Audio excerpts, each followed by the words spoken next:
Assalamualaikum warahmatullahi wabarakatuh.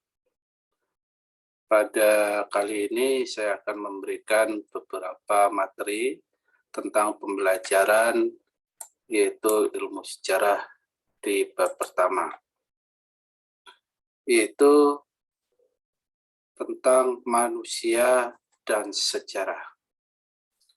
Di sini ada beberapa pertanyaan, itu ada 3 pertanyaan, nanti kalian bisa diskusikan.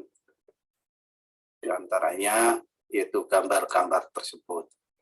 Nah, ini sebagai pertanyaan tentang tokoh-tokoh dunia dan juga tokoh Indonesia sebagai pelaku sejarah. Ini yang akan nanti kalian uraikan siapakah tokoh-tokoh tersebut. Ini diantaranya. Nah, mereka itu adalah pelaku-pelaku sejarah yang sangat terkenal. Nah, sekarang pada pengertian ilmu sejarah. Kata sejarah berasal dari bahasa Arab, yaitu yang disebut dengan sajaratun. Artinya apa? Dalam sajaratun itu adalah pohon. Ya. Dalam bahasa Yunani berarti penyelidikan atau penelitian.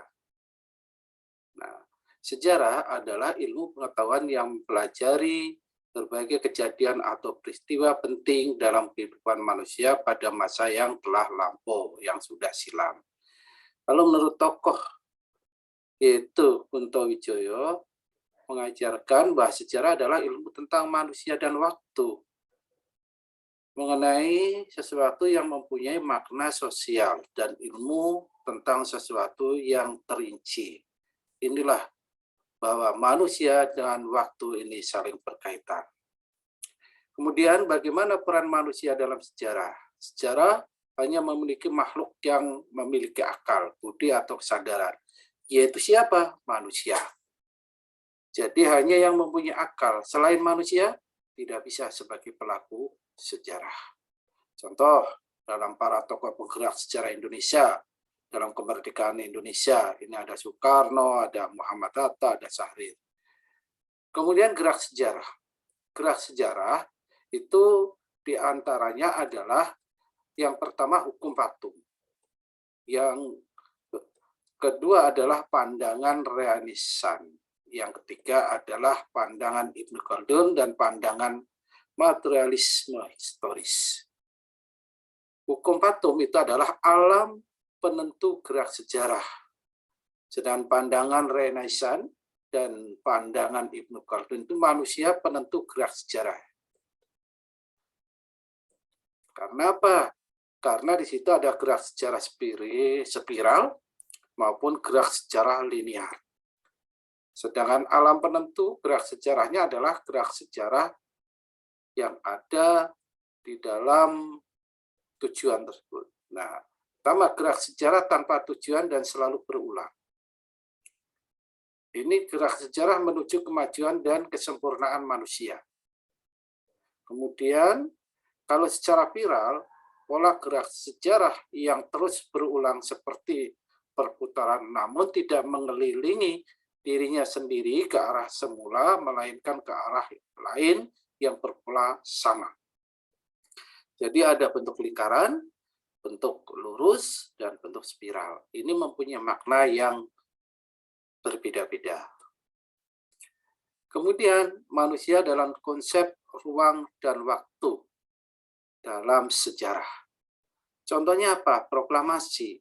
Dalam proklamasi ini adalah mempunyai ruang, ya, kemudian manusia sebagai pelakunya, kemudian waktu kapan kejadiannya, ini adalah saling berkaitan. Ketiga-tiganya itu adalah saling berkaitan, tidak pernah pisah. Tempat, manusia pelakunya, dan kapan kejadiannya. Nah, kemudian konsep waktu dalam sejarah terdiri dari perkembangan, kesinambungan, pengulangan, perubahan. Kalau perkembangan, berkembang sesuai dengan kondisi sebelumnya. Terus berjalan. Pewarisan kondisi, kesinambungan itu pewarisan kondisi yang dianggap baik oleh masyarakat secara rutin atau kontinuitas, terus-menerus. pengulangan fenomena yang terjadi dapat berulang. Sejarah adalah ilmu yang unik. Karena apa? Hanya sekali terjadi. Untuk itu tidak ada pengulangan. Di sini yang dimaksudkan adalah pengulangan fenomena peristiwa dengan tokoh, waktu, atau tempat yang berbeda. Jadi tidak sama. Walaupun pengulangan itu tidak sama. Perubahan membentuk praktik baru yang berbeda dari sebelum. Berdasarkan sifat, ada perubahan yang direncanakan dan perubahan yang tidak direncanakan. Jadi ada direncanakan maupun tidak direncanakan. Nah, kita lanjut konsep kausalitas dalam sejarah. Kausalitas hubungan sebab akibat. Sebab dan akibat saling mempengaruhi satu sama lain. Diagram kausalitas adalah ada sebab, ada akibat. Kemudian sebab lagi. Sebab, akibat secara kontinu waktunya. Nah, kategori sebab terjadinya peristiwa. Sebab langsung, sebab tidak langsung. Jadi ada yang langsung peristiwanya dan ada yang tidak langsung sebuah peristiwanya. Kemudian bagaimana sejarah sebagai ilmu? Nah ini, sejarah sebagai ilmu itu adalah sejarah dapat disebutkan sebagai ilmu karena mempunyai yaitu objek manusia dalam aktivitas dan berkreativitas dalam ruang dan waktu. Empiris berstandar kepada pengalaman manusia baik yang bersifat indrawi maupun batiniah. Metodenya apa? Berfungsi sebagai panduan penelitian yang terdiri dari 5 tahap, yaitu pemeliharaan topik, heuristik, verifikasi, interpretasi, dan historiografi. Tidak lupa ada si generalisasi di situ. Generalisasi ini adalah suatu kesimpulan yang bersifat umum dan menyeluruh terhadap suatu gejala atau informasi berdasarkan fakta atau data yang ada, serta memiliki 2 tujuan, yakni saintifikasi dan simplikasi. Agar tetap empiris generalisasi sejarah, harus apa? Generalisasi sebagai rumusan konseptual dari fakta-fakta sejarah. Sedangkan generalisasi sebagai penyimpulan hasil penelitian. Kemudian sejarah sebagai peristiwa objektif. Artinya apa? Suatu peristiwa sejarah harus didukung oleh fakta sejarah yang dapat menunjukkan bahwa peristiwa tersebut benar-benar terjadi, tidak khayalan dan tidak bohong. Kemudian penting, peristiwa sejarah yang terjadi harus memiliki arti penting terhadap ilmu pengetahuan, mendukung tentang ilmu pengetahuan. Kemudian sejarah sebagai kisah, tugas sejarawan adalah bercerita mengenai peristiwa yang telah terjadi. Namun cerita tersebut harus didasarkan pada fakta-fakta dan kejelasan.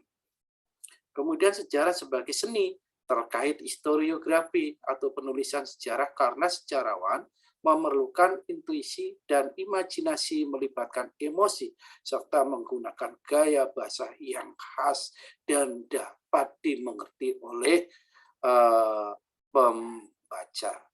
Kemudian berikutnya sifat ilmu sejarah terdiri ada diakronis, ideografis, verifikatif, dan empiris. Diakronis memanjang dalam waktu, terus berjalan. Ideografis menceritakan sesuatu yang bersifat unik, yang hanya terjadi sekali dan tidak berulang-ulang. Kemudian verifikasi, hasil penelitian dapat diuji kebenarannya oleh siapapun. Jadi penelitian itu benar-benar terjadi dan ada faktanya dan sumbernya. Kemudian empiris sangat tergantung pada pengalaman manusia. Manusia mempunyai pengalaman yang dituangkan di dalam sebuah cerita. Kemudian yang berikutnya adalah manfaat mempelajari sejarah. Menurut Soekarno, jangan sekali-kali melupakan sejarah. Ini disebut terkenal dengan jas merah. Kalau historian mengatakan satu-satunya hal kita pelajari di sejarah adalah bahwa kita tidak benar-benar belajar dari darinya. Ya. Cicero sejarah adalah guru kehidupan historiografi magistra vitae. Kemudian sebagai panduan moral dan politik, ini tentang sejarah. Sarana mengenal bangsa sendiri dan bangsa-bangsa lain. Ini arti penting dalam sejarah ya, memperkokoh identitas bangsa, latihan berpikir menyeluruh, holistik dan multiperspektif, melatih berpikir diakronik dan sinkronik. Terima kasih. Wassalamualaikum warahmatullahi wabarakatuh.